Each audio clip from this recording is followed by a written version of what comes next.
Hi, everyone. Dan Eisner here from ZLC Employee Benefits Solutions. My passion is to work hard to find better ways for employee benefits.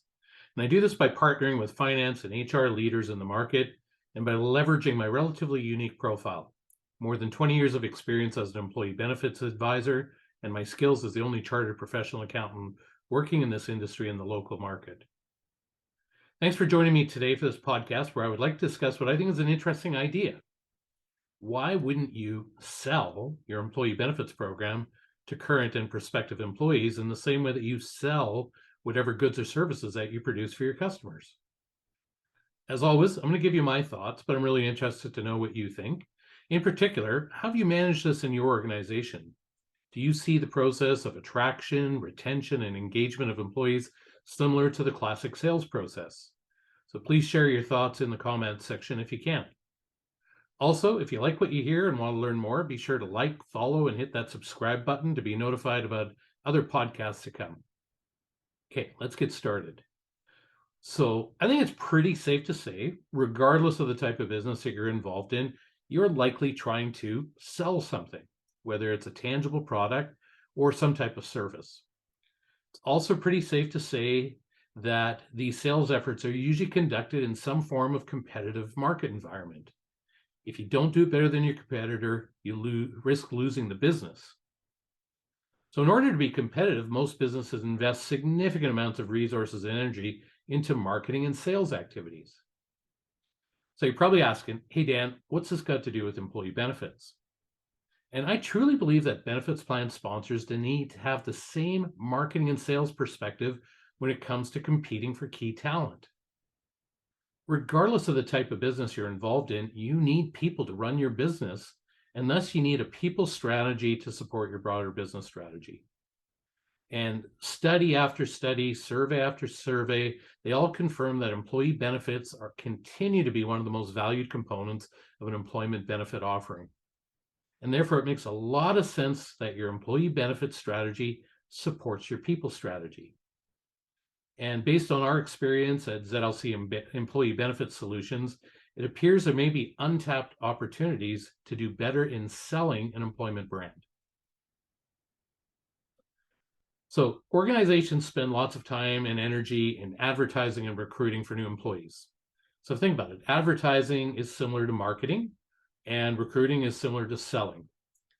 But for the HR world, that typically culminates in a fairly traditional offer letter to a potential candidate. This letter usually includes a systematic listing of things like base salary, vacation entitlement, workplace policies, and employee benefits.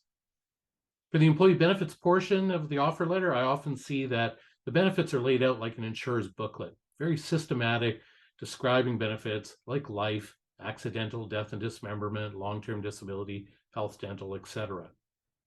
This is generally not very exciting, as the offer letter is often seen as a routine final step and a formality in the hiring process, but perhaps it could be more. If potential employees are taking these offer letters home and likely comparing them to their current employment package, or even if your current employees are comparing them to other offer letters they may have received from competitors, how do you get yours to stand out from the crowd? How do you more effectively sell your employee benefits offering and your broader employment brand? So based on various sources of research, we know which type of employee benefits that employees value the most. So simply reorder them in the offer letter and focus on the most valued benefits. That's pretty easy and makes a lot of sense. Employees still need to know something about things like their life and disability insurance, but they really want to know more about their health and dental coverage. Universally still the most valued components of the employee benefits package.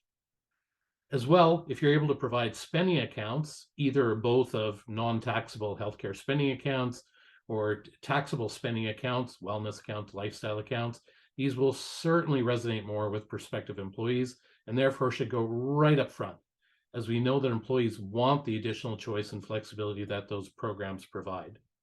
Okay, just a note, I've got a separate podcast all about spending accounts if you want to know more. As well, if you provide retirement benefits, something like a group RSP, that really should go up near the top as well, as we know employees are prioritizing these types of benefits while we're living in these uncertain times. Okay, and all of this needs to be integrated into the broader total rewards offering.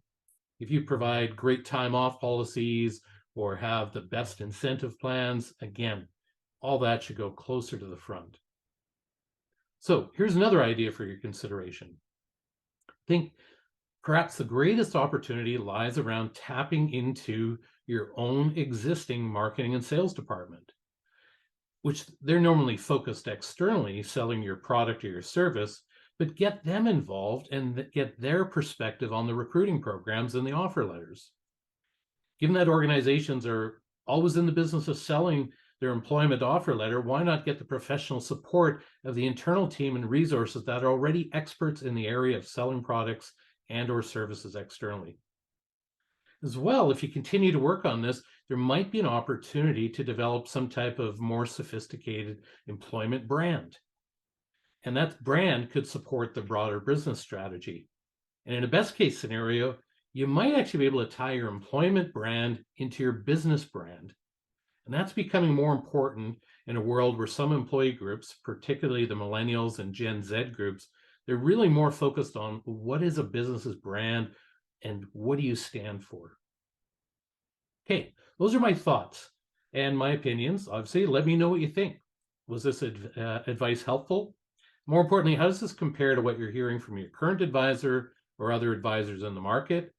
Would love to know your comments, so please leave them for me.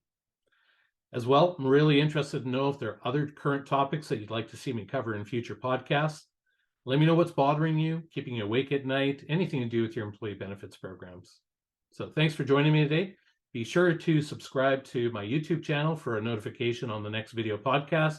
As well, you can follow me on my LinkedIn business page, and that information will come up on the screen in a second. Thanks so much.